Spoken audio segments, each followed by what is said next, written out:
Welcome to Straight Talk for Entrepreneurs, where we reveal what it really takes to build a successful business. Whether you are starting with an idea or growing your business, this is the show for you. My guests and I will show you how to build a strong mindset, a powerful body, a profitable business. Hi, I'm Brandon C. White, and this is Build a Business Success Secrets.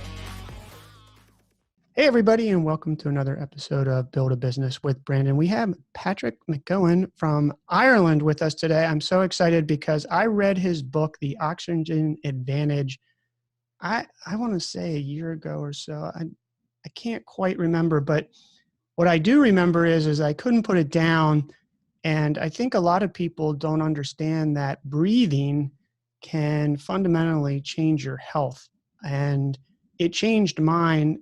I'll tell a story later on. I don't want to take Patrick's thunder away of how I even realized that breathing was such a mechanical thing that can make such a big difference. And I learned that in my bike racing. But Patrick, thank you so much. I know you are coming to us over the holidays and that you've been traveling and you've come to us from Ireland. So thank you. Sure, of course. My pleasure. Thanks, Brandon. Like I said, Patrick, this book really, I hate to say changed my life, but fundamentally there's certain things in life that you learn that you didn't know. And I've done that around food, some things around food and lectins. And then the same thing with mobility. I learned from another practitioner, or I say part scientist, about how that really changed my life. But this breathing, I think, people don't quite understand. I told you the other day when we were talking on the phone that I see all these athletes with their mouth open, and after reading your book, I'm like, geez, they could be, they're at such a high performance level, they could be so much better. But maybe in the beginning here, Patrick, you could tell the story, because I think it's really interesting how you even got here and wrote a book and are now training people around the world of how you started on this. Sure. I came across it completely by accident. My background was I did economics and I did social sciences in a university in Ireland called Trinity College, Dublin. But I had asthma from a very young child. So it was asthma and blocked nose, because if you have inflammation of the lungs, it travels up to the nose. And if you have inflammation of your nose, it travels down to your lungs. So it's not that the lungs are isolated, it's a unified airway. And if your nose is stuffy, your sleep is affected. People with a stuffy nose or with nasal congestion, they're 1.8 times more likely to have sleep problems. So I was a kid with asthma, wheezing continuously, stuffy nose continuously, and sleep continuously, sleep deprived. And you put that kid into university, you put him into high school, and the amount of work that's required to try and pass grades. And it wasn't like, in primary school, I was very bright. In secondary school, it all fell apart. And in university, for me to get the grades, I was spending 10 to 12 hours a day. So I was through the medical model for about 20 years, constant medications. And then I heard about the work of a Russian doctor. And he simply said two things. He said, breathe through your nose, and he said, breathe lightly. And at the time, I was a hard breather. Like if I walked into the room, you'd hear me breathing. Oh, wow. I was one of those guys sitting at a dinner table. I was constantly caught for breaths and, fast, noticeable breathing, open mouth breathing, just a bit of a mouth breather, as is fairly common out there. But of course, nobody says anything to these kids or adults. So I switched to nose breathing, asthma dramatically improved, and sleep and concentration dramatically improved. Wow. Now, did you just you went and studied under him, and at that point you gave up economics, and you started down a whole new career path? Yeah, totally. Well, I finished my degree. So my degree was finished, and I was in the corporate world, which I hated. And the reason being I hated was the stress levels of it. But it was probably that it may not have been the company that I was working for, but it may have been that my ability to handle stress was pretty reduced. Because I was in a fight or flight response all of the time. I was highly strung, and that would have been related to my breathing.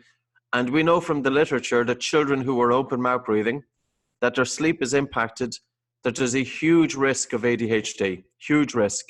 There's a 40% increased need for special education with children who have sleep disorder breathing, and if it's untreated by the age of 5 years of age.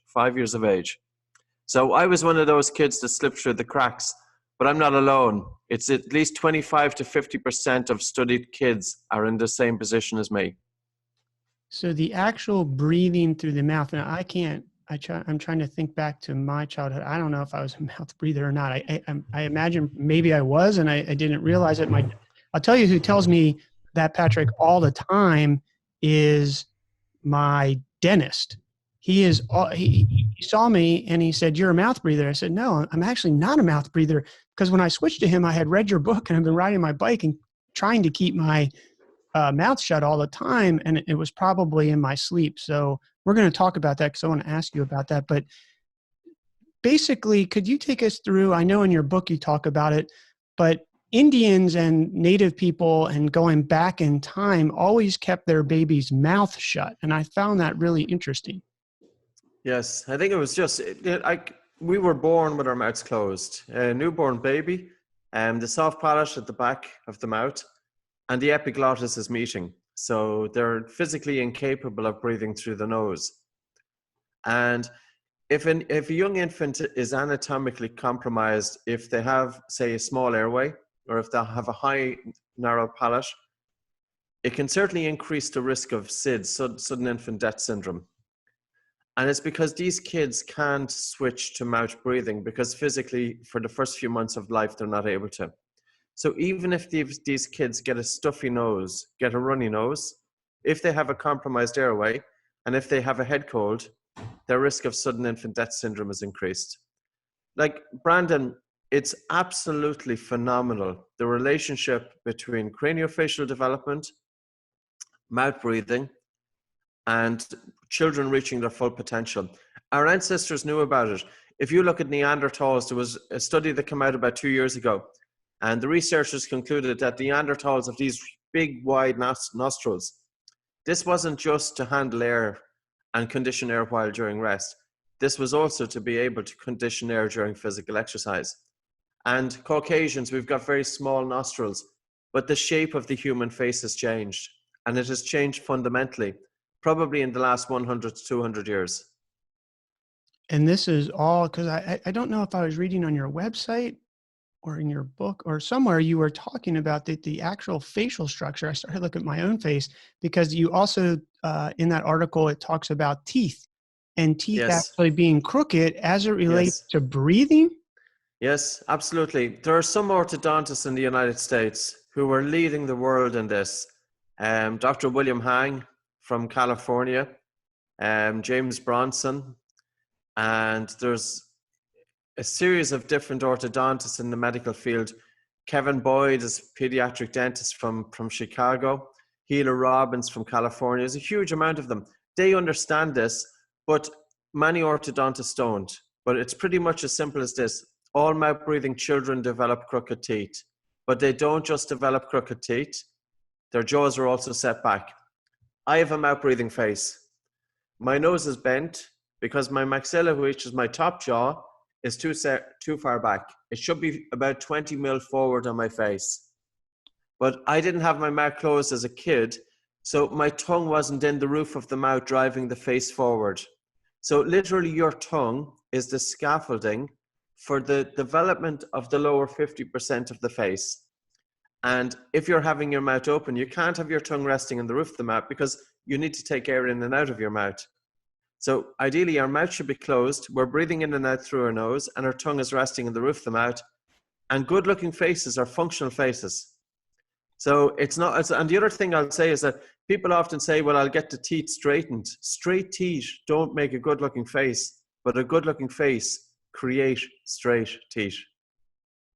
Well, I've heard a little bit of good news and a little bit of bad news for us, for those of us who have breathed through our mouth, because it sounds like it happens when you are young, and it effectively is not reversible, right? I mean, No, pretty much not. No, and forward head posture as well. So the whole pulmonary, the whole respiratory system as well can be knocked off, and more so if a child has sleep disorder breathing by the age of 8 and is untreated, they have an 80% chance of having a permanent 20% reduction in their mental capacity for the rest of their life.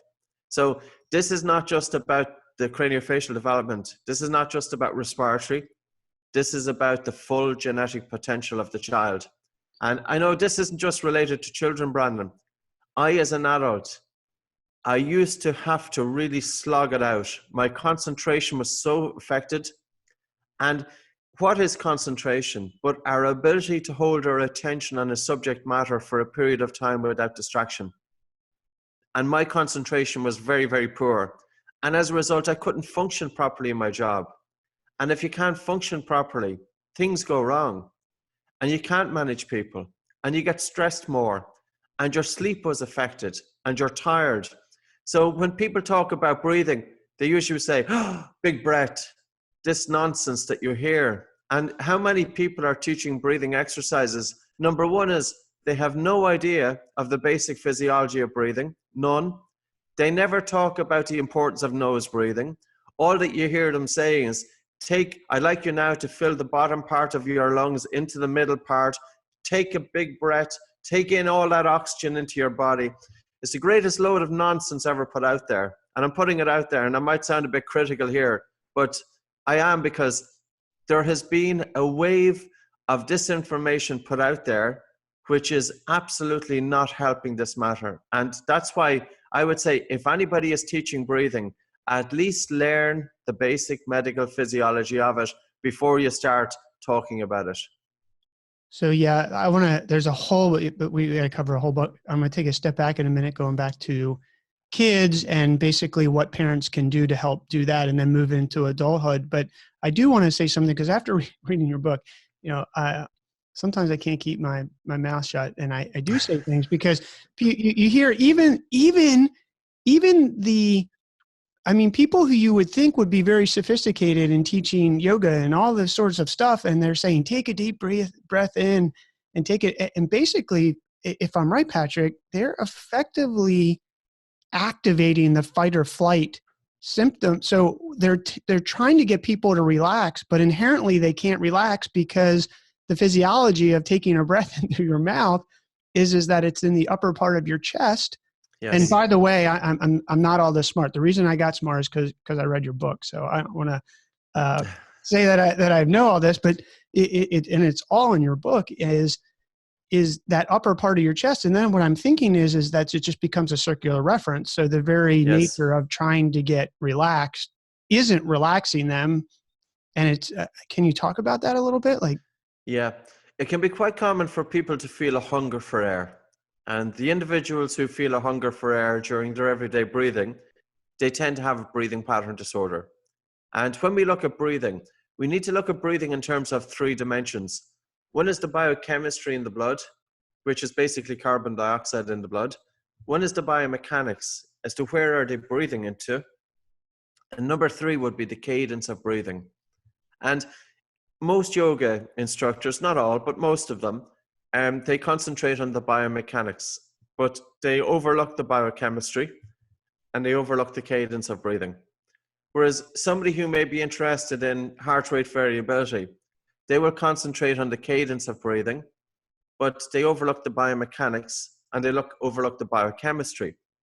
And when we're talking about breathing, it's not just about the breathing of the person while they're inside the studio with the therapist or with the yoga instructor.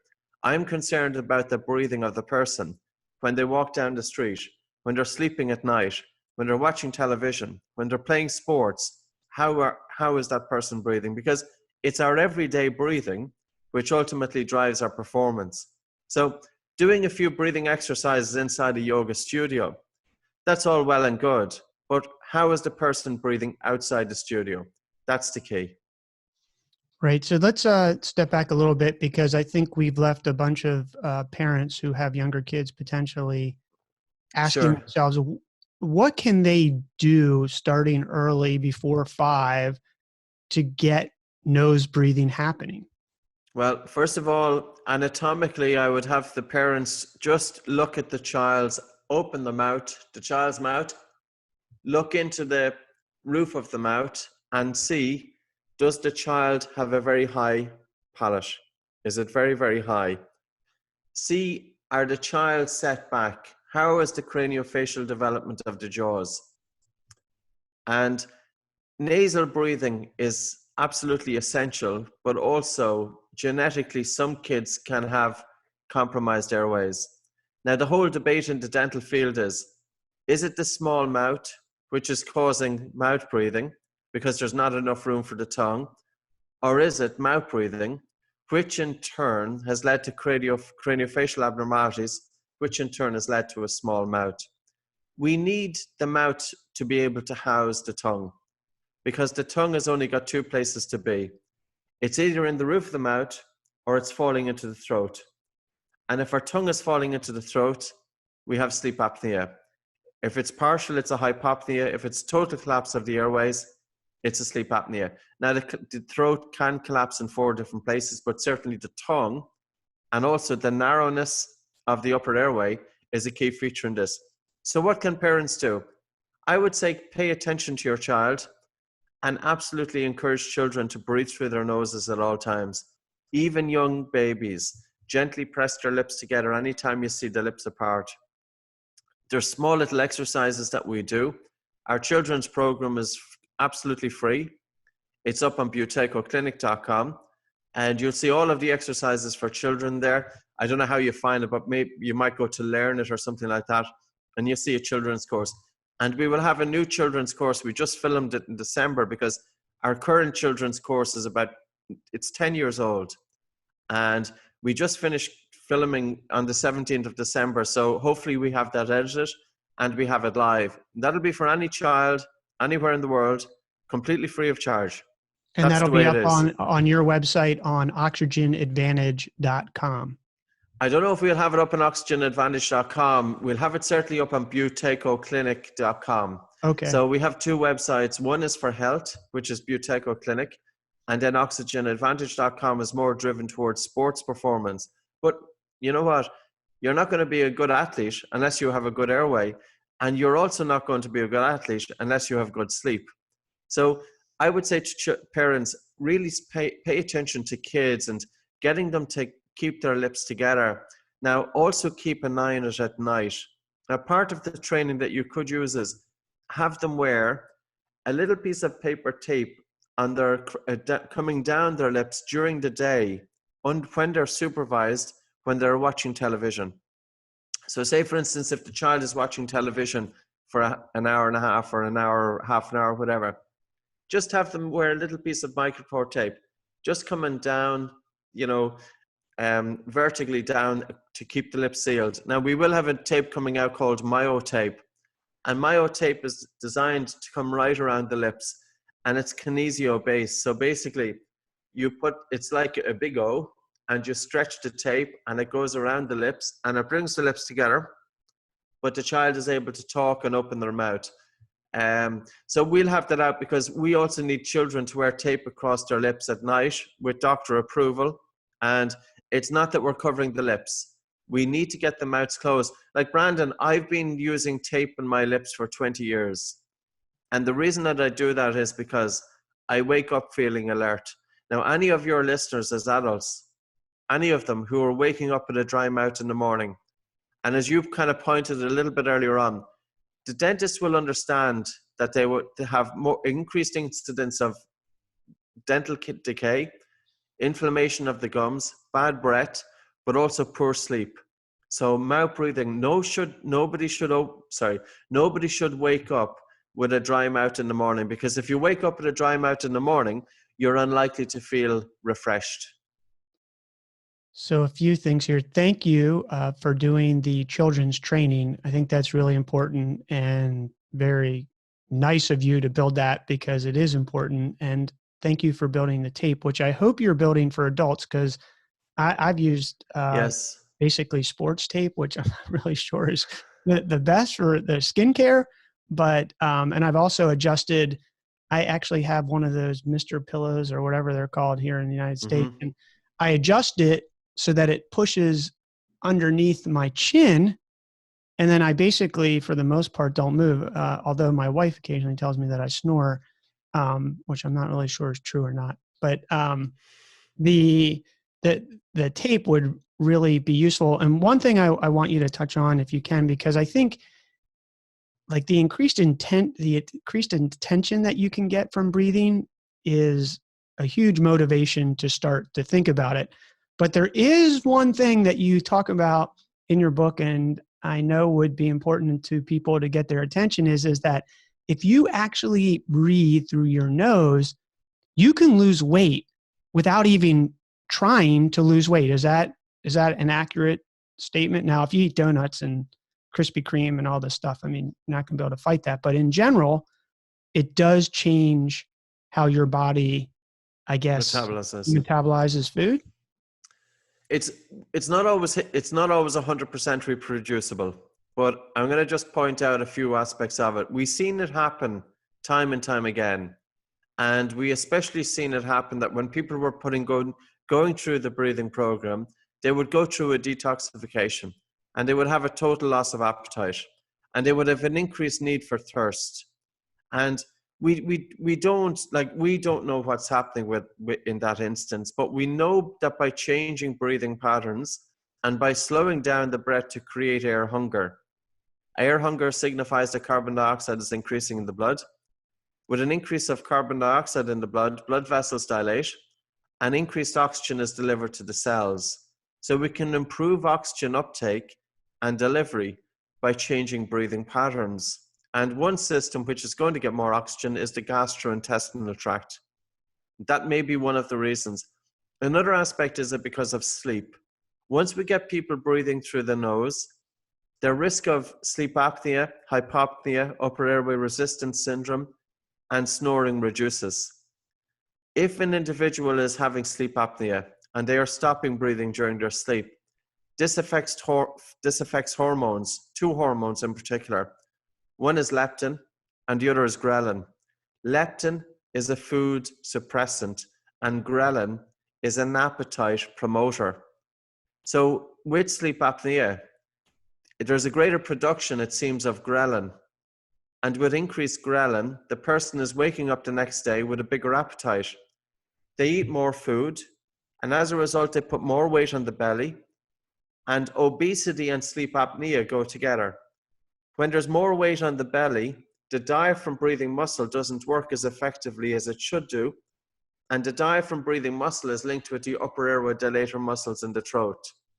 So we need nose breathing for diaphragmatic breathing, for the upper airway dilator muscles in the throat to work more effectively. Nose breathing also to harness nasal nitric oxide, and nitric oxide is a signaling molecule to the upper airway dilator muscles. And also there's a role there for carbon dioxide. If the mouth is open and the tongue is likely to fall back into the throat, the mandible is falling into the throat, the upper airway is drying out, becomes inflamed, becomes more narrow, there's a risk of sleep apnea certainly increasing. So there is definitely some link there, but I can't always say that we can produce it. And I think the other aspect is emotional eating. If people are stressed, some people will completely stop eating and they lose weight, but others will eat a lot more. So we know from mindfulness that people doing mindfulness, which is basically observation of the breath, that appetite can reduce and that weight loss can happen as a result of it. So why does that happen? We don't always know. Does it always happen? No. Does it often happen? Yes. Yeah. Well, I appreciate you straightening that out. I was excited. One thing that I've been monitoring all sorts of stuff because I'm a statistics numbers guy, and I use I forget what it's called. It's a sensor that actually goes underneath your mattress to monitor my sleep. And that I forget what, sleep tracker, I think is what it is. And the reason that I love it, Patrick, is that it's automatic. So you don't press a button on your phone, you get in. Is it perfect? Not always. I hit it when I get up in the morning. But the one thing that it does measure is it measures heart rate and it measures breath rate. Now, how accurate that is, I don't know, but I do know that if you use it consistently over time, that it's relative. And the one thing that I have noticed, and maybe you could tell me what you think, is that I try to always eat by 7 o'clock. Actually, I like to eat by 6:30. Anything after 6:30, I'm pretty much starting to feel uncomfortable because I shoot for 7 hours and 20 minutes of sleep a night. If I get 8, great. If I get 8.5, if I get 7, I'm okay. But the thing that I've noticed is that if I eat, and I've also noticed with different foods, if I eat within 2 hours of going to bed, my breath rate is significantly higher, as well as my heart rate. As my heart rate recently, because it's the holidays and I have cheated a little bit, and it was my birthday, so I did eat things in high sugar. I noticed really, really significant change. Is my heart rate is as much as 10 beats a minute. I actually started to think there was something wrong with me because, and it's still within range, but we're looking at 70 as opposed to 58 or 56 for me. Sure. So do you think that obviously has an effect, which then has this whole cycle that affects weight gain and bad sleep, and then turns into eating more? And I think that's what you're really saying, right? Yeah, I think it could be part of it. Intermittent fasting is getting a lot of attention at the moment. It's not an area that I've necessarily looked into, but I've looked at a few papers on the treatment of cancer using intermittent fasting. And this would be an area for people to investigate it more. And it's really looking promising what they've done with mice and exposing mice to diets and to restricted eating and the effect it was having on tumors. And as I said, I can't give you an absolute definitive answer on it, but we should always wake up feeling hungry. We should always wake up with an appetite. And it's always a good rule of thumb to have. The word breakfast obviously is break fast. So it's a fasting period that we are having before we resume eating. And I don't know how true it is, but apparently it wasn't always a necessity for the human being to eat food first thing in the morning. That this was something that was generated by a major cereal company, that they were able to change perceptions by making the breakfast being the most important or one of the most important perceived meals of the day. But apparently our ancestors, it wasn't, it's only going back a couple of 100 years. So that could be an interesting story for people to look at. So are we eating according to times, or are we eating according to how we feel? And we are eating according to times of the day. We're eating according to getting up in the morning. We're eating according to our lunch break, 1 to 2 o'clock generally. And we're eating according to mealtime when we get home from work.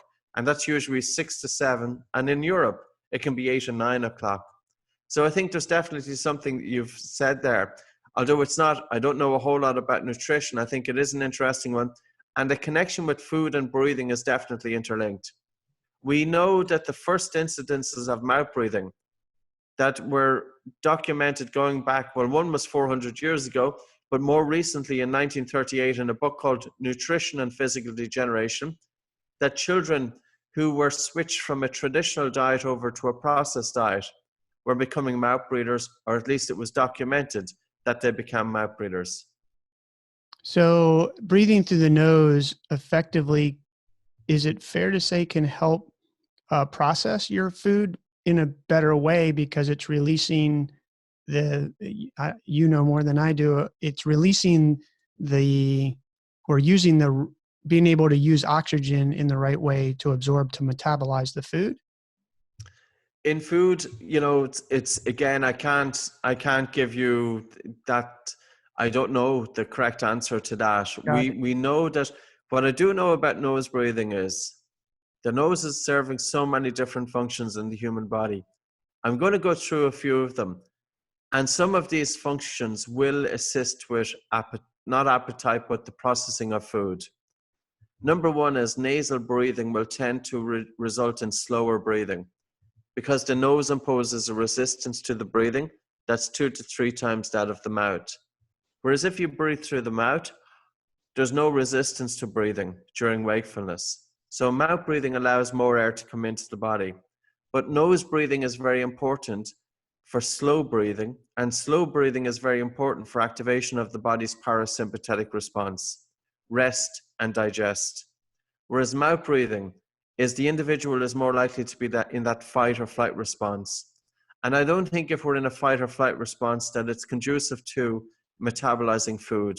We've always said that the whole relaxation response in assistance with our eating is important, and with our sleep. Like, if you think of it, human beings now, we're in such a go frenzy. And I think it's crazy. The Western world has literally gone mad. And it's getting worse, Brandon. If you see that if you see the rates of suicide with young girls, it really has increased from the years 2007, 2008, 2009, right up to the present day. Less so in boys, but Instagram, not like, okay, I'm giving out brands here, and maybe you can edit them out if you want. No, it's totally fine. But any of these social media, and we're talking about Instagram, we're talking about Facebook, we're talking about the YouTubers, we're talking about the pressures that are put on young kids, that they're seeing this absolutely perfect version of what they should be looking towards, and it's unattainable. You know, it's just, it's such a distorted reality that's being put out there. And then these young kids are striving to achieve distorted reality. The kids are coming from different economic backgrounds, different abilities. You know, everybody is different, but yet there's so much pressure put on kids to look beautiful, to be totally intelligent, and to be wealthy, and to have the Lamborghini outside. It's nonsense. And coming back to this, have we increased stress on individuals, which in turn is going to impact breathing? And I would always say that there's 3 pillars to what we do. Breathing is one pillar, sleep is the other, and the mind is the other. And I'm going to put breathing at the top, because if your breathing is mouth and fast and shallow, it affects the mind. And if your mind is agitated, it affects your breathing. And if your mind is agitated, it affects your sleep, because you cannot sleep if your mind is agitated. But if your sleep is not good, then the mind is agitated. And if your breathing is not good, your sleep is not good. So each one of these are feeding into one another. And, you know, when we talk about the autonomic nervous system, this is the automatic functioning of the body that we don't have to think about. We can influence this through the breath.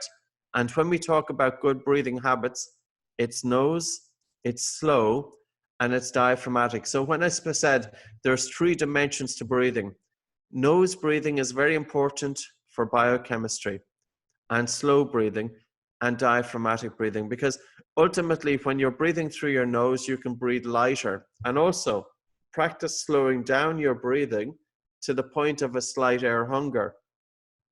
A slight air hunger signifies that carbon dioxide is increasing in the blood, and the increase of carbon dioxide will cause what's called a right shift of the oxyhemoglobin dissociation curve. But basically, oxygen is released from the red blood cells in the presence of carbon dioxide. Now, we spoke about the idea of people telling us to take these big, deep breaths. Well, if we take a big, deep breath, now I'm talking more so about a big breath than a deep breath. The big breath gets rid of too much carbon dioxide from the blood through the lungs. The loss of carbon dioxide in the blood causes the bond between the red blood cells, which carry oxygen, and oxygen to be strengthened. So it's ironic. The harder we breathe and the more air we breathe into the body, the less oxygen that gets delivered to the cells. And that's why we need to turn upside down the current way of thinking with breathing. So that was a lot. I want to say a few things. One is, I think the kid issue on social media for sure is a huge issue. I'd also suggest that it's a huge issue for adults. One of the things, as you know, I teach entrepreneurs, and we have all of these, I don't even know what to call them out there, but marketers who are teaching people that you can turn an online business, build an online business and do this overnight and all this stuff. And I actually did build an online business. It wasn't overnight. Can you get lucky here and there? You can, but in general, I've never met someone who's super successful with real wealth who didn't take a while to build it. And we have all this marketing, and it just creates all this pressure, which probably creates heavy mouth breathing, which then increases stress, which then they can't, I mean, it just goes on, right? Then you can't, you don't have attention. One thing I want to ask you, or I want to just tell my story real quick to the listeners, because I told you this, and I'm really passionate about people understanding that breathing makes a difference, and not just to blow this off.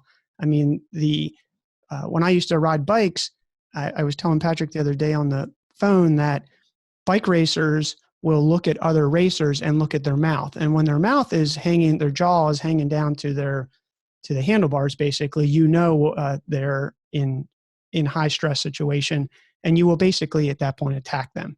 And then you will drop them and they will come off the back of effectively what you're riding in is either a larger or smaller peloton. And when I learned that when I first started racing and everybody started saying, well, I said, well, how did you know that you were going to attack me? And they're like, oh, your mouth was open. So I just started riding with my mouth closed all the time. I had no idea. And what happened was I realized for whatever reason that I could stay on the front, and basically it's called pulling on the front, and I could pull for minutes on end.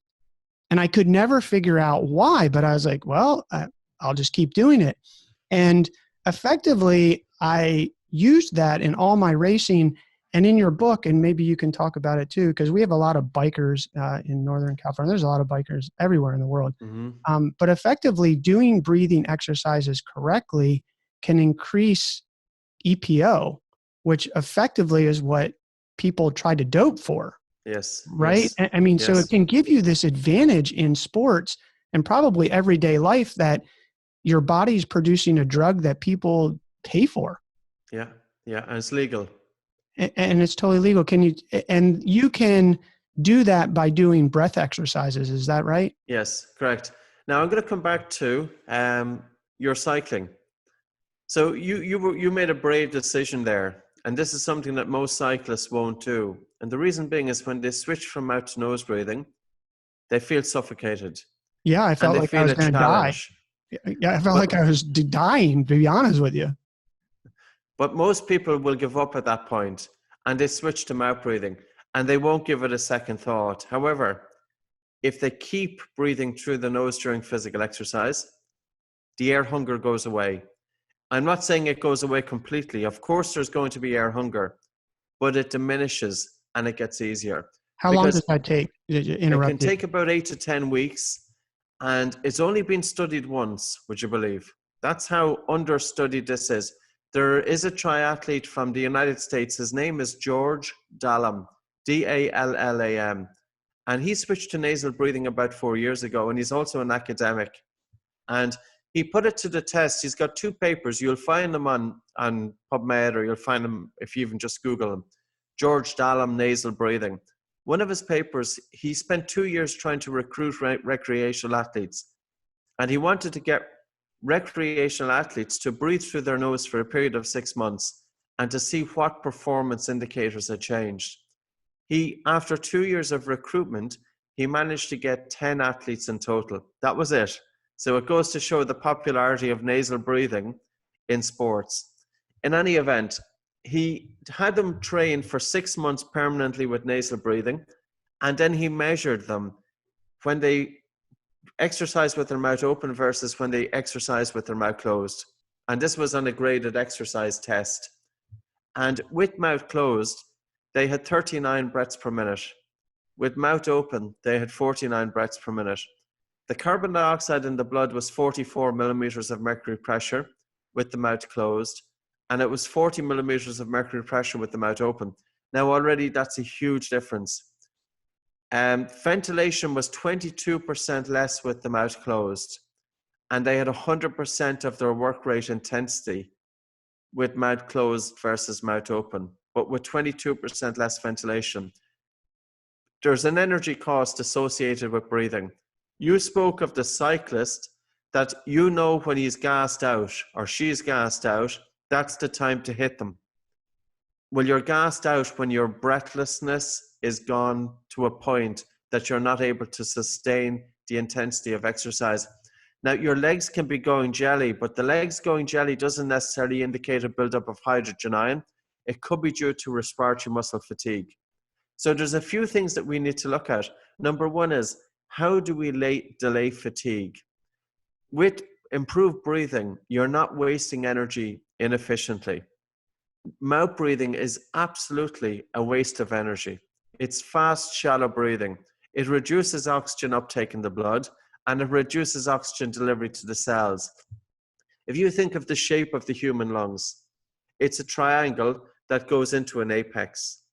When we breathe with an open mouth, we are ventilating mainly the apex of the lungs. We are fast and shallow breathing. We're losing more air to dead space. There's more air staying in the nasal cavity, in the throat. So to give you the maths on this, say for example, you have an individual who's sitting down and they're breathing 12 breaths per minute, and the size of each breath is a half a litre. And that gives us 12 by 500 mil, gives us 6 litres. So the amount of air that's taken into the I'll say the nose, is 6 litres.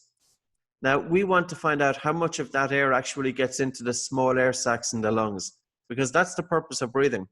We have to subtract dead space.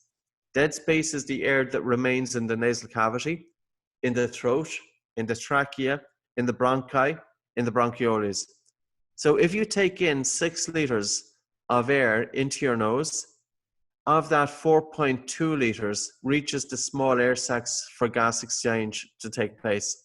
Now, if I change the respiratory rate from 12 breaths down to 6 breaths, and if I multiply the tidal volume from 500 mil to 1,000, in other words, we still have 6 litres of air coming into the nose. The amount of air that's getting into the small air sacs has gone up from 4.2 to 5.1 litres. That's a 20% efficiency in breathing just by changing the respiratory rate. Now, can you imagine somebody who's mouth breathing? Not only are they wasting so much air in dead space, but they're also breathing shallow. And the greatest concentration of blood in the lungs is down in the base of the lungs. So the PO2 in the blood is 10% lower with 10% lower with mouth breathing versus nose breathing. And this was written about by an ENT, Dr. James Bartley from New Zealand, who spoke about researcher Swift when patients had jaw surgery and their jaws were wired shut post-surgery, the PO2 in the blood increased by 10%. Now, a cyclist needs to harness every available molecule of oxygen to get that oxygen not only into the lungs, into the blood, but from the blood to the tissues, to the muscles, to the working muscles. Now, we spoke about Dallam's paper. The CO2 in the blood was 44 millimeters of mercury pressure. That's a significant increase from 40 because the body is very sensitive to carbon dioxide buildup. So a higher CO2 partial pressure is going to lead to a greater oxygen delivery to the cells, less lactic acid, less fatigue. Now, coming back to it, respiratory muscle strength is also very important because if the diaphragm breathing muscle fatigues, blood is stolen from the legs to feed the diaphragm and the legs give out. So if you were to see an athlete and they're making pretty good headway, but the next thing is their legs start going from under them, that may not be necessarily due to a buildup of hydrogen ion in the legs, but that can be blood stealing from the respiratory muscles that they are getting tired. And this is where nose breathing comes in, because when you breathe through your nose, you're breathing against resistance. And your nose, by adding an extra load onto your breathing, is helping to maintain respiratory muscle strength. So, Brandon, when you switch to nose breathing, I would say that you are absolutely the minority, because I'm not a runner. I'm not an athlete. I'm just a breathing nerd. And I came across this because of health, not because of sports. But I was trying to put the dots together because physiology in health and physiology, when we want to maximize oxygen uptake and delivery, means the same. I stood in Copenhagen about 3 months ago on the side of the road during a marathon. And I stood there and I says, I want to take a couple of photos of people with their mouths open. And I just stood there. Literally everybody passed me with the mouth open. And I could not see one person with their mouth closed. Now, how on earth is that possible? Our ancestors didn't do physical exercise with the mouth open. Most animals, with the exception of a dog, do all of their physical exercise with the mouth closed. So it just doesn't make sense. The stupidity of mouth breathing during physical exercise, that should be the next title of a blog. Well, maybe we'll do that when we write about this podcast. I think, and I haven't even spoken about EPO, so that's another. I think one of the things is, we have so many people, different people out there, but just in general, for the average person who maybe goes to the gym, maybe does some workout, but what I'm thinking as I'm listening to you is, yes, as a cyclist, that's that's the whole strategy is that in general, we're not riding bikes for an hour. We're riding bikes for 2, 3, 4, and 5 hours. My Saturday ride Yes. is 5 hours. It's down the coast and back. And every minute you're got to figure out how you're going to conserve enough energy to basically get back. And for me, it's always in a headwind, and it's absolutely horrible. But as we translate that some people won't be able to relate to, because some people say, hey, that's absolutely insane. Most humans don't do that. They're, not in for that sort of torture. Is just translate that to everyday life and think of yourself during your waking hours, however many waking hours, if you get 8 hours or 7 hours. Most people aren't even getting enough sleep, which we're not going to talk about today, but it's true. Mm-hmm. And then their mouth breathing, effectively their life endurance during the day is going down. And it's not a linear equation here. It's exponential. So think about it. I'm thinking about it is by 11 or 12 o'clock, they've been mouth breathing. They've probably taken in some sort of caffeine of some sort, which has increased heart rate again, which has increased mouth breathing. And by 2 o'clock, everybody in at least in the United States are like, oh my God, at 2 o'clock, I've got this, I'm just dead, or 1 o'clock. Well, you ate too much probably at lunch. You're trying to metabolize that. You've been mouth breathing, which effectively you are worn out because you're breathing so heavily. You're basically panicking. You've got all this inbound stuff. And if people would just take a step back and breathe through their nose and breathe easier and really think about breathing from their stomach, right? I think that it's not just mindfulness. People want to talk about that. It's just being a human and operating your piece of machinery that we were given the way that it was designed. Well, what's breathing about? If you were to open up a medical textbook and if you were to look at the functions of the nose will describe the filtering, the moistening, the regulating volume, nitric oxide that's inside the nasal cavity, etc. If you were to look at the functions of the mouth, it will never mention breathing as a function of the mouth. Breathing is not a function of the mouth. Now, I know many doctors overlook this, and they probably don't even think about this. The mouth simply isn't for breathing. The energy expended by mouth breathing, it's so inefficient that a greater proportion of our oxygen consumption will be going to support the breathing muscles with mouth breathing because of fast, shallow breathing.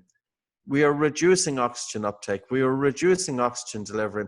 It's trauma to the airways. Think of the amount of guys or gals that get exercise-induced bronchoconstriction. Also think about this. If they were mouth breathing for 5 hours, they've lost a lot of moisture. Your nose is there to not only moisten the air on the way in, but also trap the moisture on the breath out. The nose traps 42% more moisture in the human body than the mouth does. Or the mouth, the water loss through the mouth is 42% higher. Now, that means that if you're doing physical exercise, you don't have to be consuming as much water. You're hydrated better. Energy levels are better. Dental health is better, because if your mouth is dry for that period of 5 hours, that's going to have an impact on the gums, on the teeth, etc. So I think there's no comparison to it. Yeah, it's tougher. And this is like, I'm not saying that you have to have absolutely 100% of all of your work time for 5 hours nasal breathing. But what I would say is absolutely have most of it as best you can, especially low intensity, especially during the warm-up, etc. But if anybody is just going to a treadmill and, they're on a treadmill for a half an hour or an hour once or twice, if it's every day or if it's every second day or whatever, only allow yourself to exercise at an intensity that you can maintain nose breathing. Now, nose breathing and the speed that you go will depend on a number of factors. Number one is your Bolt score, which I think we should talk about it because it gives people feedback. Number two is the size of your nostrils. Now, if you look at my nostrils, they're all over the place. They're very small and they're compromised. So, for instance, if we have an athlete with compromised nostrils, I get them to wear nasal dilators.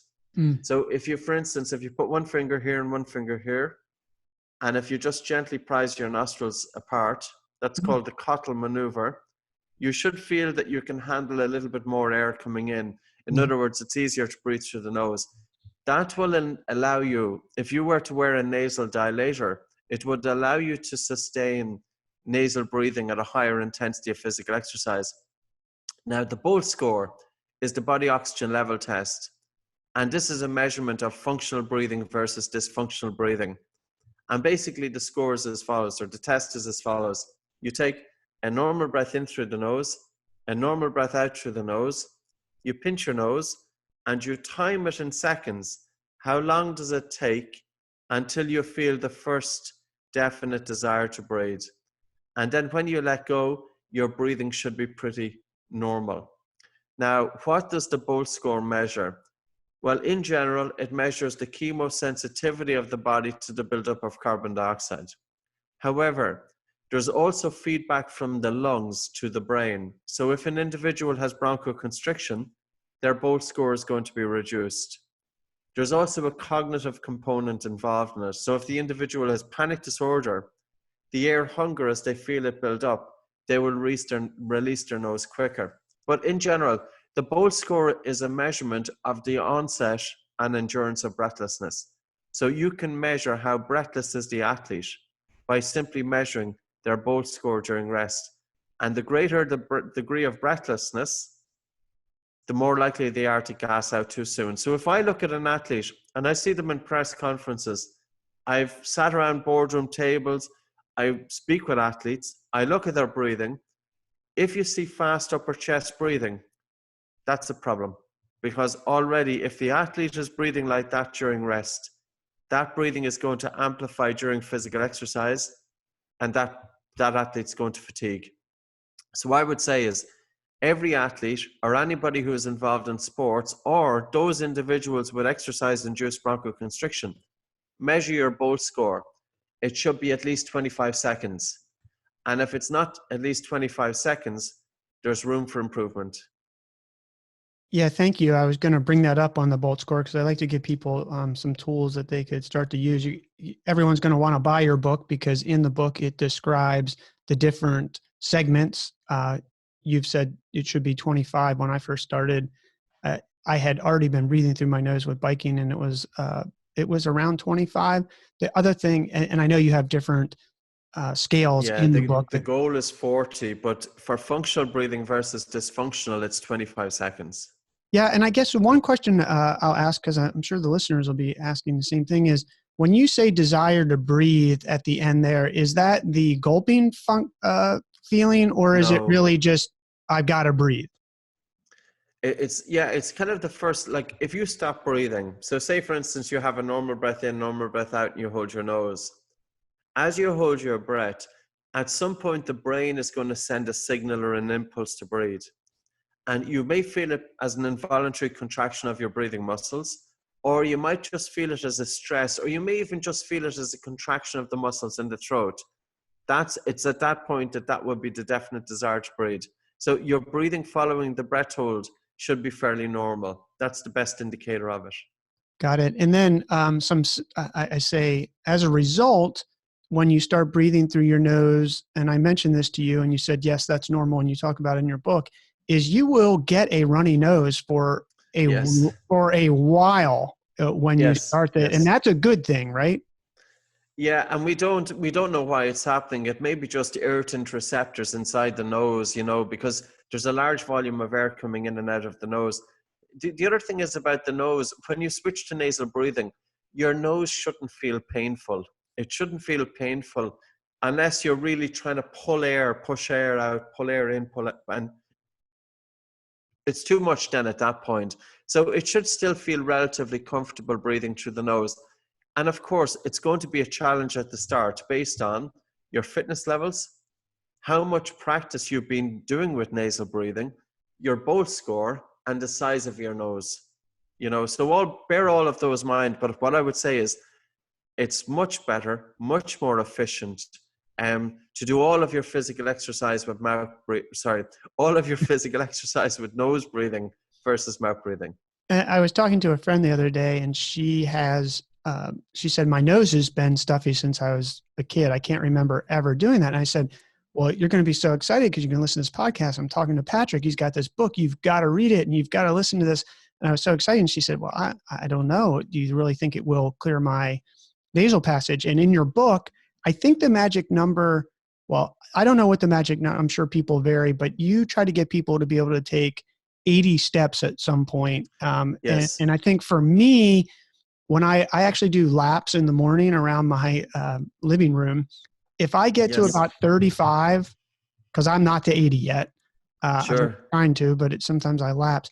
And when I get to about 30 steps, 35, I actually do feel my nasal cavity. Yes. I can't explain it, but it works. That's normal. No, and ENTs don't know how it works. Ear, nose, throat doctors, if I speak with them and if we get into a conversation about how it's working, it's unknown. But with your friend with nasal congestion, she should try the following.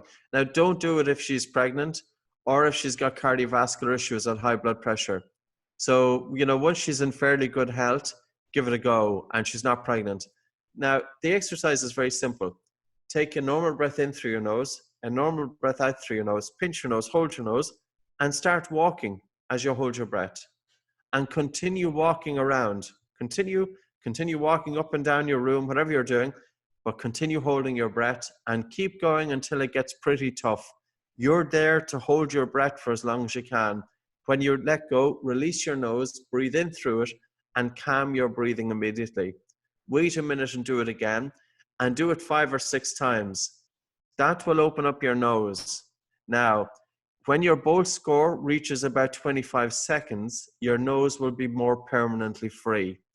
So your friend would have been in the same vicious circle as I was in. If the nose gets stuffy, you're not going to breathe through it, whether it's a child or an adult. If you're not breathing through your nose, then you start mouth breathing. But as you start mouth breathing, then your nose gets stuffy again. The only way to free up your nose is breath holding or physical exercise with your mouth closed, but also to use the nose and to increase your Bolt score. Now, 2 points before I forget. You mentioned EPO, which is erythropoietin. When you do 5 strong breath holds, when you do 5 strong breath holds, your kidneys synthesize a hormone called erythropoietin. And this hormone then will send a message to the bone marrow to mature red blood cells. And it takes about 3 to 4 days for this to happen. But also when you do 5 strong breath holds, your spleen, which is your blood bank, which is located on the left side underneath the diaphragm, that contains about 8% of your red blood cells. And 5 strong breath holds causes the spleen to release red blood cells into circulation.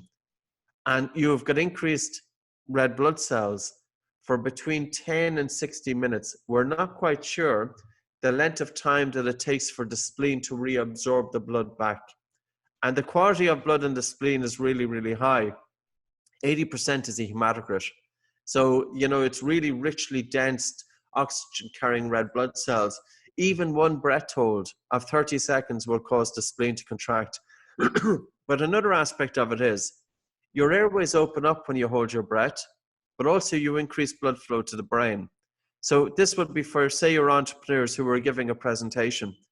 I give presentations, and I can give presentations to sometimes groups of individuals, 500 or 600 people in a room. How do I prepare for it? I want to be in an absolute frame of mind that I'm fully in the present moment, because I don't like using PowerPoints. I don't believe that you should have a PowerPoint because all it does is hypnotize the audience. They're up looking at a screen.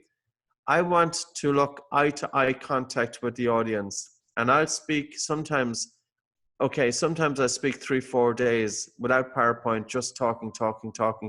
I use whiteboard. But how do I prepare for it? I do at least, well, first of all, I'll never arrive to the event early.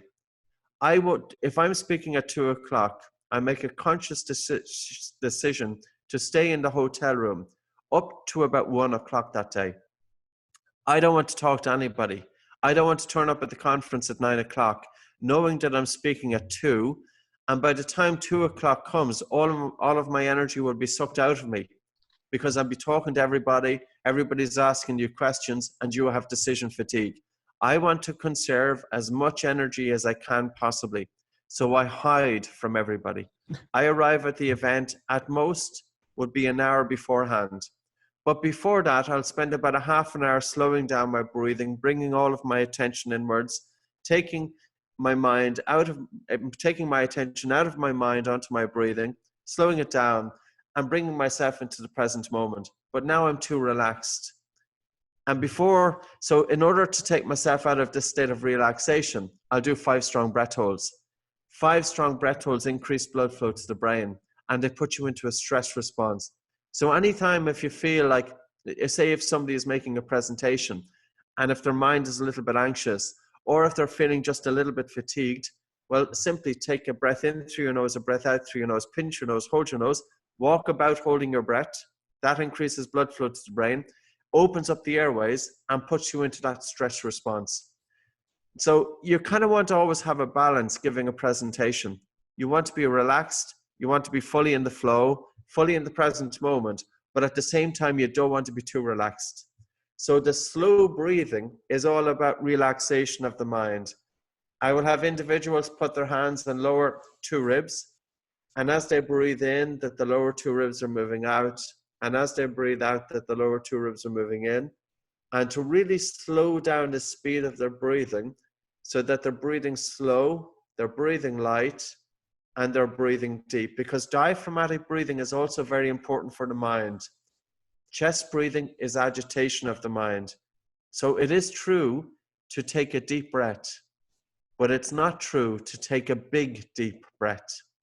Take a deep breath using the diaphragm, but also have slow breathing and light breathing. So we have all 3. And that's really important for anybody with anxiety, anybody with even depression, post-traumatic stress disorder. And there's another aspect of it now that we could talk about. It's not even in the book, but it'll be in the next one that's coming out next year. And you don't want to be too relaxed, and that's where the breath holds are coming in to bring you out of that relaxation into a more fight or flight response. So in this next book, you're going to talk about how you leverage these tools to put yourself into these states effectively. You're putting yourself into a state. So you've calmed your mind, but then you've excited your physical aspect so that you have energy to go into this event, whether that's a presentation or whatever that may be, even an athletic event. And absolutely. Yeah, I love we used to do it for athletes. That was initially what it was. We want to go in with a frame of mind that you're fully in the present moment. I want to be able to place 100% of my attention on doing what I'm doing. I want to be in a state of flow. The time is just moving simultaneously, that I'm not stuck in the past, I'm not stuck in the future, and that I'm fully engaged with what I'm doing. If, for example, and the years that I spent mouth breathing, I was so fatigued, and I would live in my head. I would literally be thinking, analyzing, thinking, worrying, anxious, and my attention was all stuck in my head. And how could I be having 100% of my attention doing what I'm doing when I'm living in my head? And I use an example in the book. I was a 16-year-old going to school. I was a kid that went to a Christian Brothers school, and I went to all boys school and came up with a family, Catholic family with 6 brothers.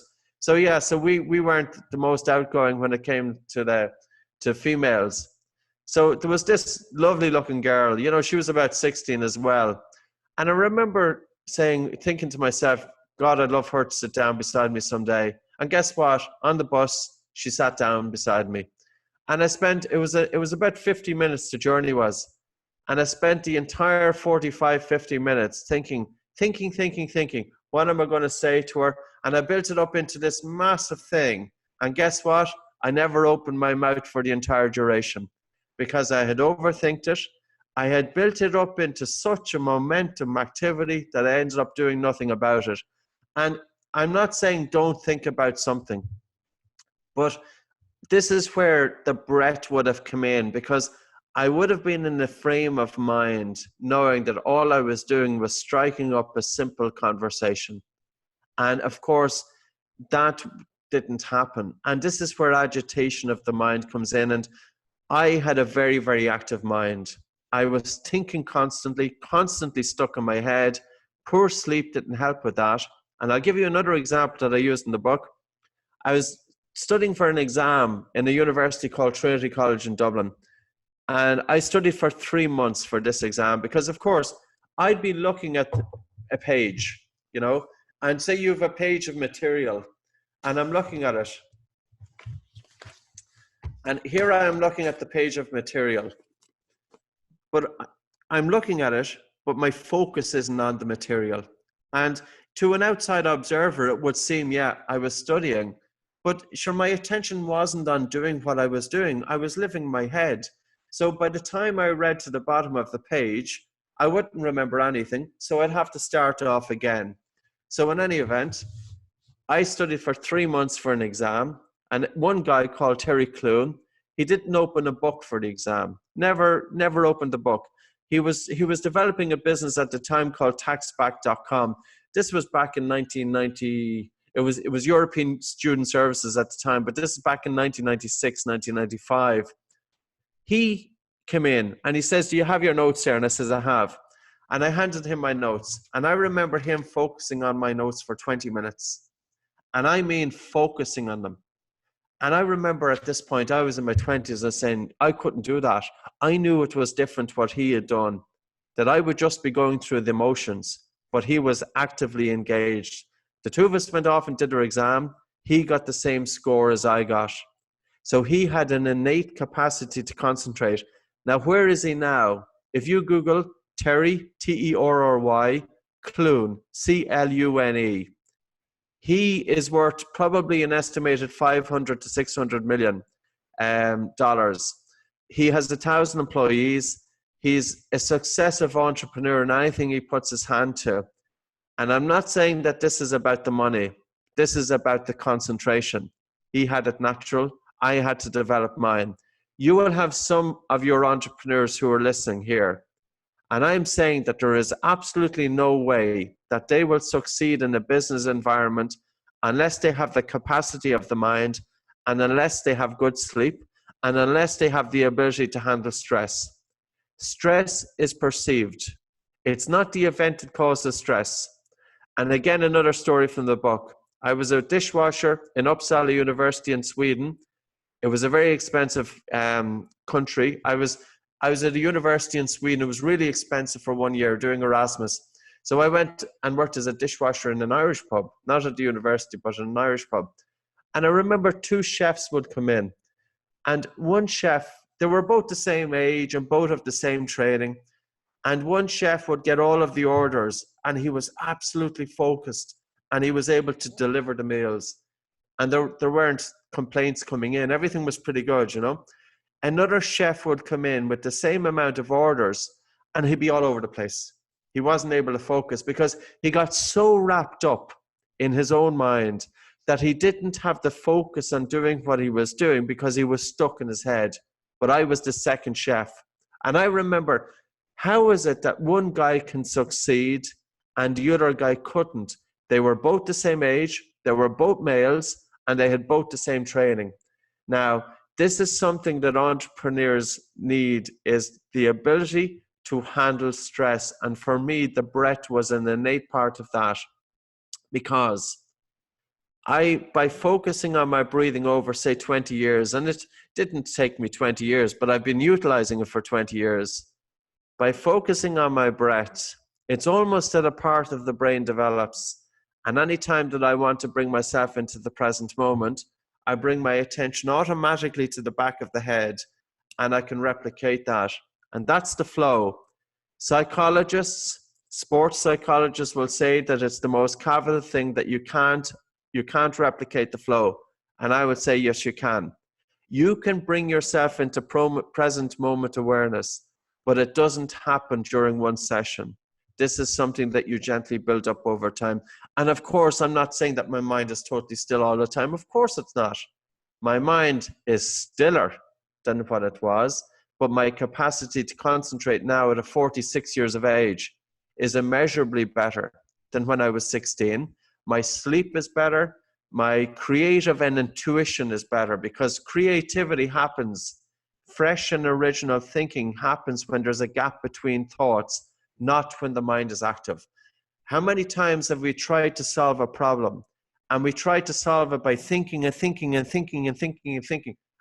Listen, the mind has to have a rest, and we have to, to quieten the mind to allow the possible solutions to emerge. Yeah, I just say yes to all of that. I'm just sitting here thinking as you're saying all this, how I apply this to my life and how students, I can hear that stress and how they could just manage it. Some people used to say, and I started to lift more weights recently because I got back into it because I didn't have as much time, to be quite honest, in the last year and a half from working. Sure. But I think it has affected me as I usually ride my bike 10 to 15 hours a week. And Yes. people would say, well, Brandon, that's really a lot of hours. Are you really working? And my answer to them was, I get more work, more ideas on that bike because I'm focusing on my breath the entire time, Yes. which effectively means I can't think about anything else. Yes. And once you've done that, now there's other people could do the same sort of exercise, maybe by sitting in the chair and focusing on their breath, as you talk about in the book. Mm-hmm. Even at night, when I'm watching TV, I do your breath exercises, which is, I guess you call it breath starvation, effectively. Yes. And the reason that I do it is I really don't have a lot of body fat, and I get cold, and that Sure. exercise warms you up, right? Yes. Yes. Yes. You can often feel that your hands are getting warmer, and the peripheral circulation. Like, we've 70,000 miles of blood vessels in the body. You can open up your blood vessels by simply slowing down your breathing to the point of air starvation. And it does work. I actually get that feeling of warmth through my whole body. Now, Mm-hmm. I even recognize, I don't know if you know, but I am a psychologist. I have a master's in psychology, and I studied it. All right. And the thing that I even recognize in that is that I can feel what is effectively called hypnosis oncoming because I've induced it into myself. Now, unless you understand what those things are, but I can, as soon as you start gulping and you start feeling that, you effectively are putting yourself into hypnosis, and it's all done by breath. So it's an incredible, the power of this that's so simple. Like, yes. Right, Patrick? There's no, Yeah. we don't have to go buy a tool. We don't have to do anything. You can, Yes. Somebody could literally start this right now. Yeah, totally. And if they were starting it right now, I would say there is 3 dimensions to breathing. There's the biochemistry, there's the biomechanics, and cadence. For the biochemistry, simply pay attention to the breath as it comes into your body, and breathing through the nose with the tongue and the roof of the mouth, and really slow down the speed of the air coming into your nose. So almost breathe as if you were not breathing. Don't hold your breath, don't freeze your breathing, but really slow down the speed of the breath as it comes into your nose. And at the top of the breath, have a very relaxed and prolonged exhalation. The relaxed and prolonged exhalation should be about 1.5 times the length of the inspiration. So you're having a very soft and slow breath in, and then you're having a prolonged, relaxed exhalation. And because your breathing volume is less than what it was before you started, you feel air hunger. And air hunger signifies that carbon dioxide is increasing in the blood, because ultimately that's what causes the air hunger.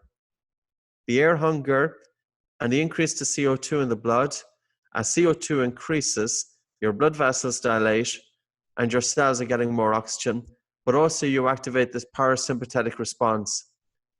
In order to activate the body's parasympathetic response, the exhalation should be very slow and relaxed. And you'll notice it with increased watery saliva in your mouth. When we get stressed, our mouth goes dry. And when we really slow down our breathing to air hunger, we've got increased watery saliva in the mouth. But I'll say something else. Mindfulness is wonderful, but there's a tendency for the mind to wander. when you're doing slow breathing with air hunger, your mind is more anchored onto the breath. So there's something going on. And I'm not sure, is it because there's increased blood flow and oxygen delivery to the brain, but also the very act that you're focusing on deliberately attaining air hunger, the mind is naturally more anchored onto the breathing. Now, we tie that in with diaphragmatic breathing, which, of course, as I said, that the diaphragm is also connected with your emotions, and then cadence breathing. Cadence breathing, we slow down the respiratory rate to about 6 breaths per minute. So we're breathing in for about 4 seconds, and we're breathing out for about 6 seconds. So that's 6 breaths per minute. And what that does is it stimulates baroreceptors, which are pressure receptors inside the major blood vessels.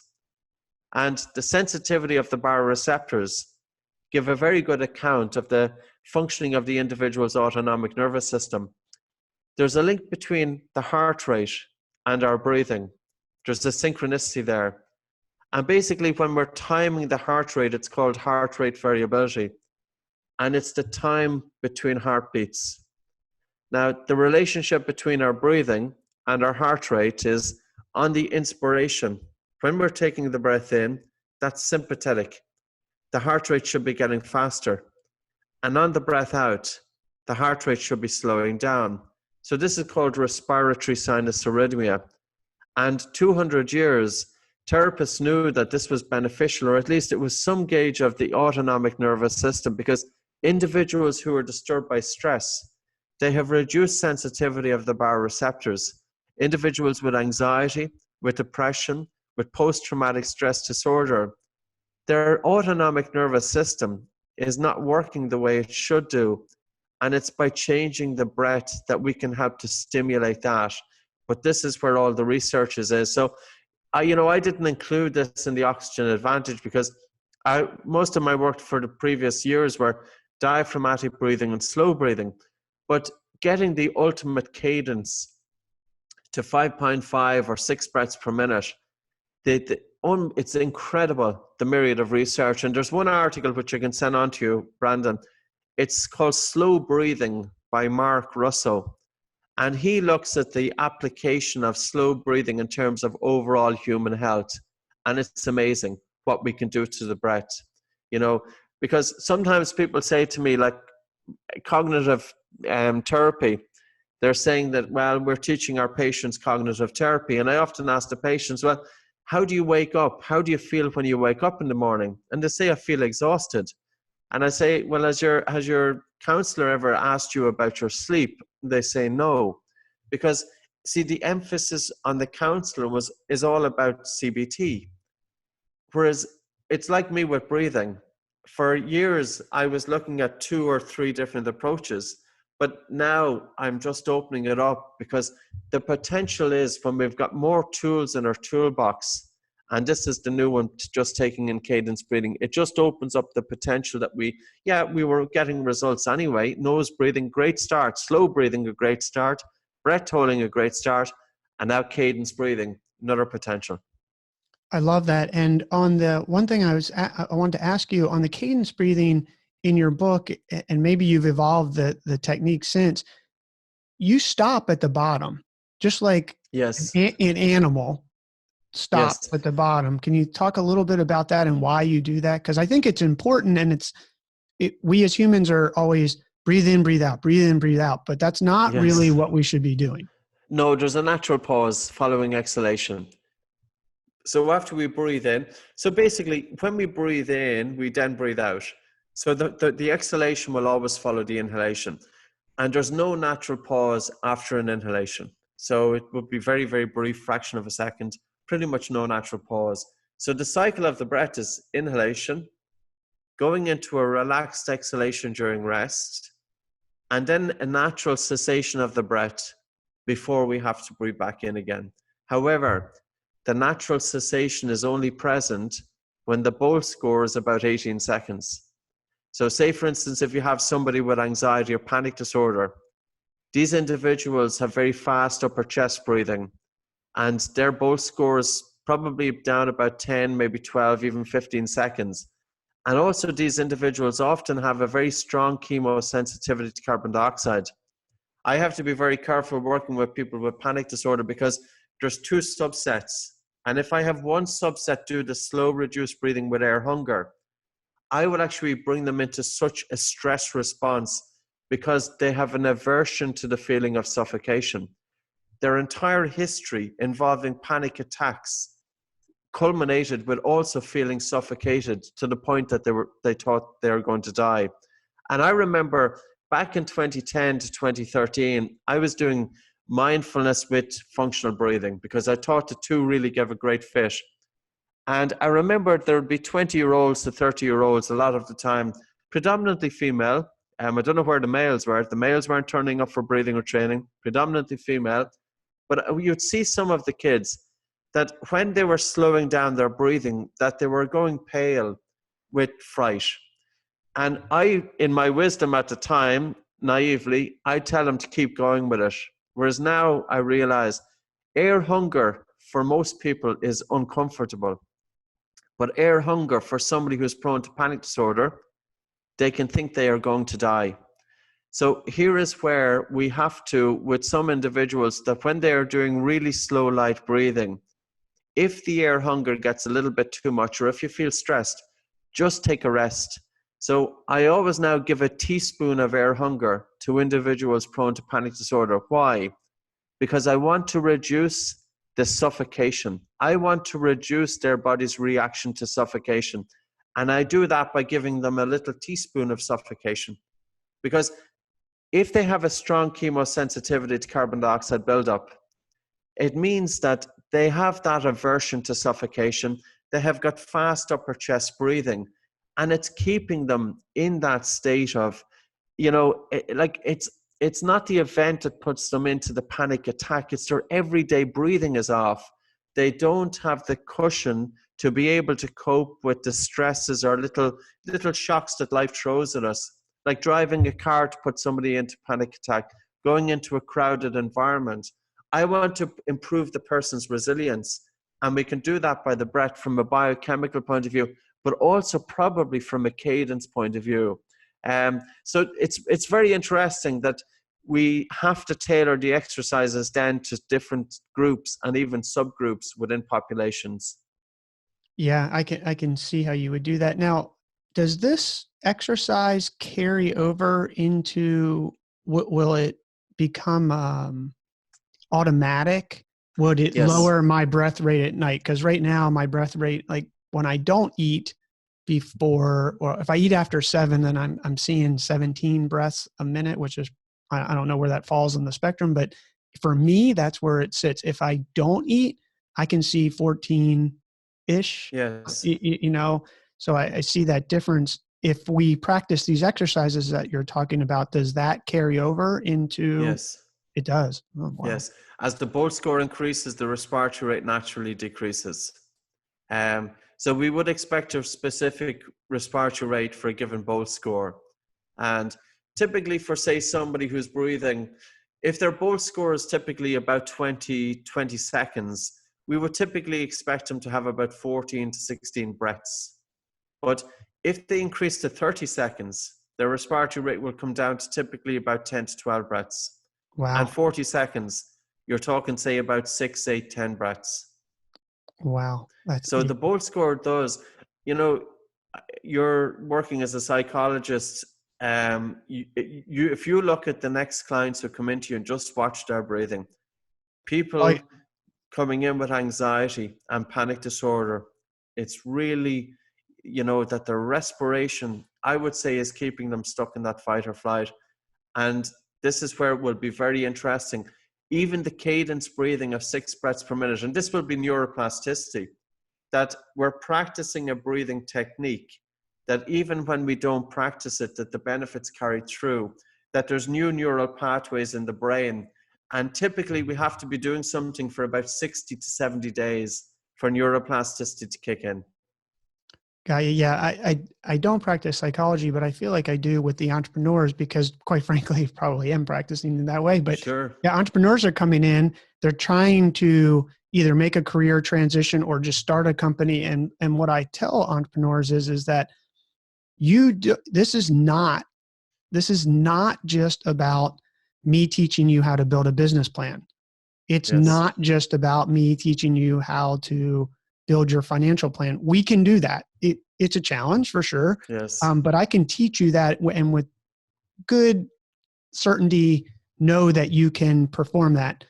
But if you don't have your mind and your body, which, breathing affects both your mind and your body, you will not be able to do this. And effectively, especially if you are bootstrapping a company, entrepreneurs are, when I first started mine, and I'm sure it sounds like you did the same thing. You're going to school, you're working at night.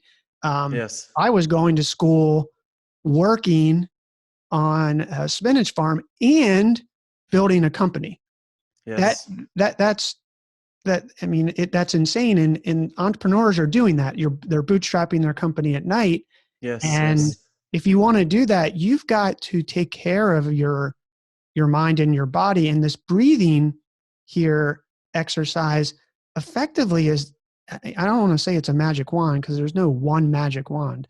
There's a combination of things, but just to be able to use this tool could increase their output, productivity, their creativeness exponentially, right, Patrick? Well, I use it. I became self-employed when I was 26 years of age. I'm 46, so I'm 20 years in business, and it's been very successful. And I went into an industry that would have been totally madness. Nobody would ever recommend to go into a breathing industry, especially going back to 2001, 2002. Now it's hot. So now it's a different story. And I'm booked up for the next, completely for 2020. And already today I've refused 2 events in 2021. And I've said to them, I have to devote more time to family to get that balance.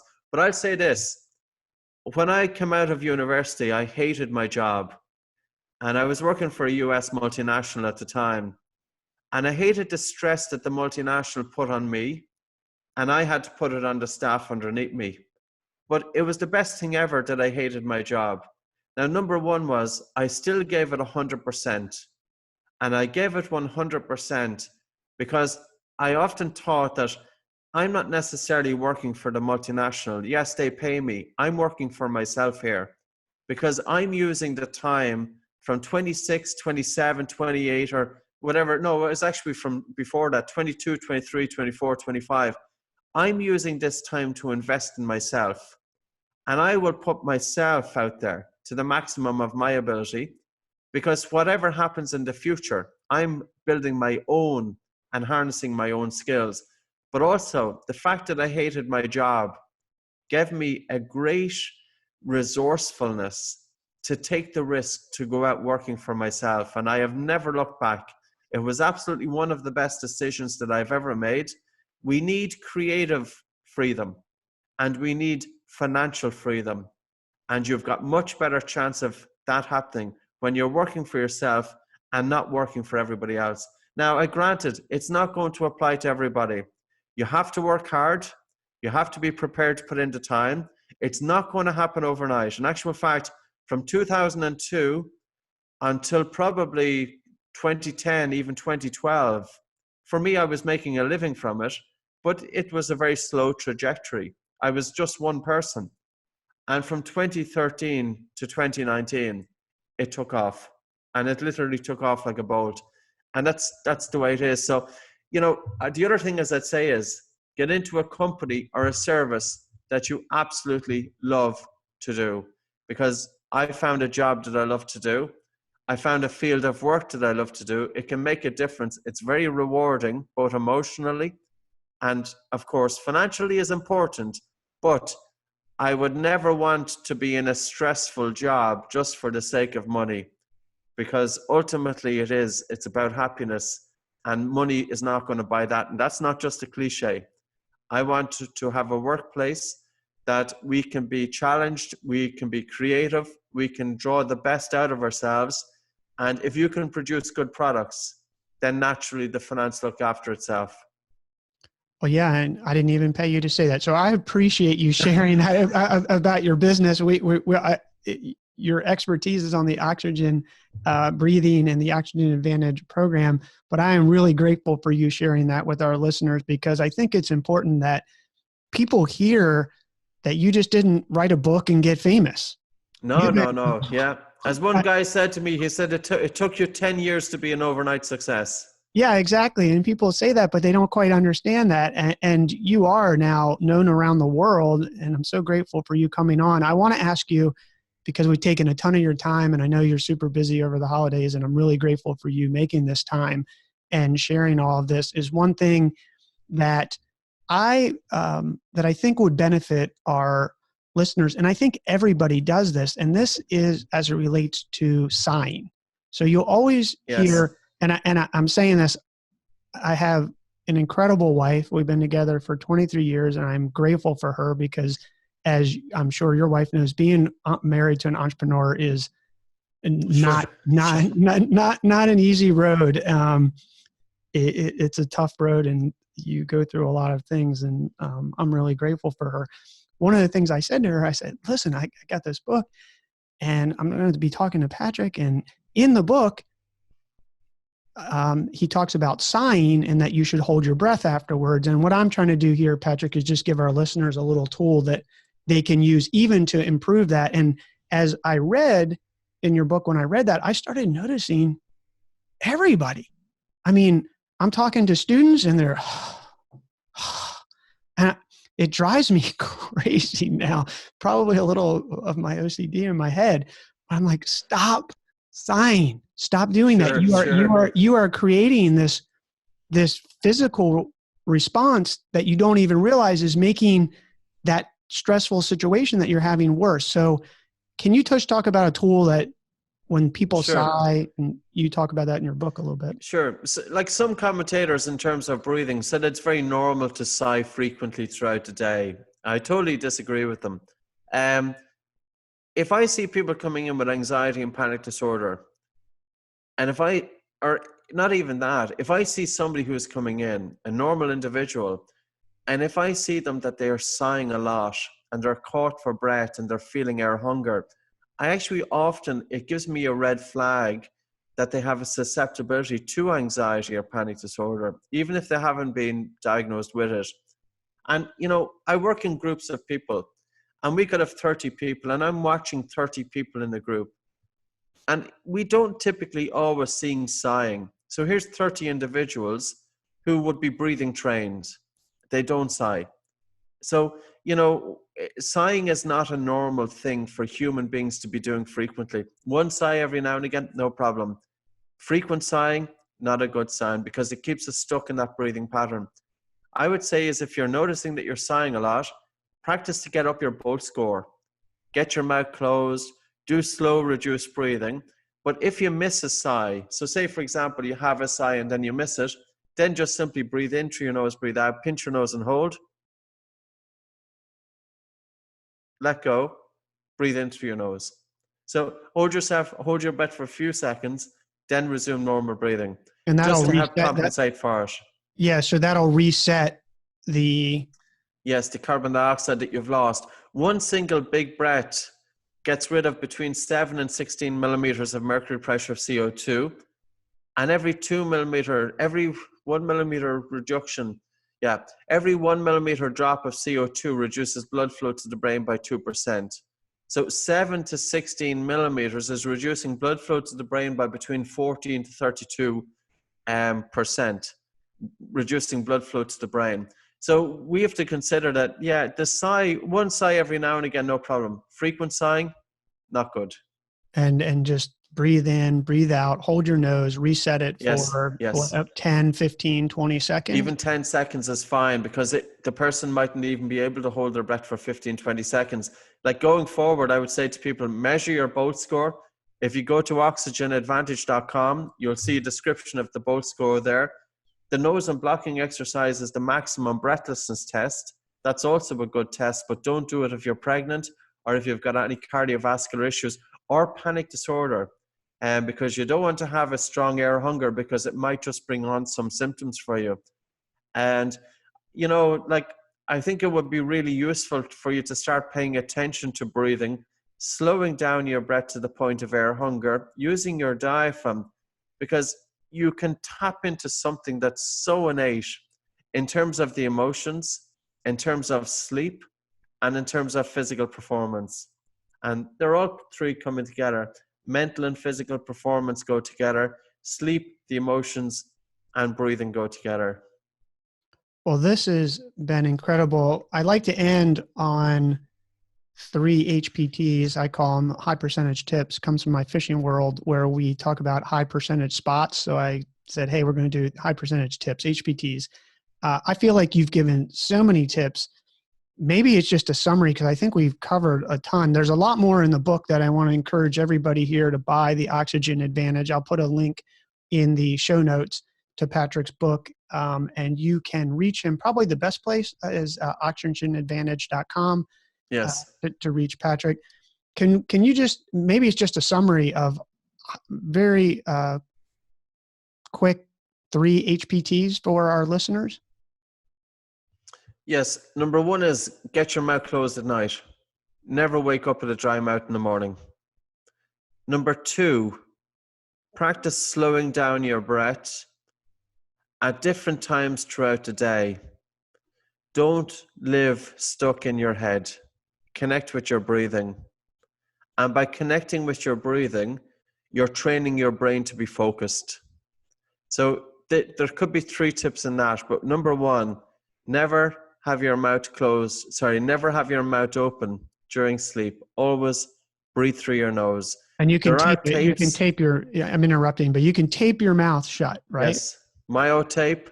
There's lip seal tape. You could go down to a chemist or a drugstore and just get 3M paper tape.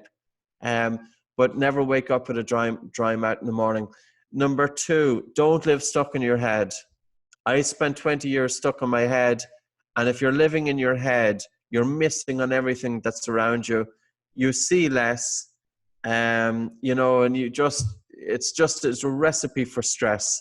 So get your attention out of your head, out of your mind, onto your breathing. And the 3rd tip would be when you have your attention on your breathing, work on slowing it down to activate the body's relaxation response. Awesome. Thank you so much, Patrick. Again, everybody, The Oxygen Advantage. For those looking, you can see the book. You are on Amazon, right? Yes. Probably the best place for people to check you out. Patrick also teaches courses online at theoxygenadvantage.com. Is that right, Patrick? Yes. What's the schedule look like for 2020 for people who are interested? So we have one at the end of January. So it's the 29th of January, and it's a 2-hour training. And basically people, they all come in online via Zoom, the way we're doing it now. So it's live. And it's generally a small group of people. So I'm going from one person to the next, giving them points. But it's a guided breathing technique. So I guide people through about 8 or 9 different breathing exercises. And then I give them the 2-hour recording afterwards. And the cost is $95 for the entire lot.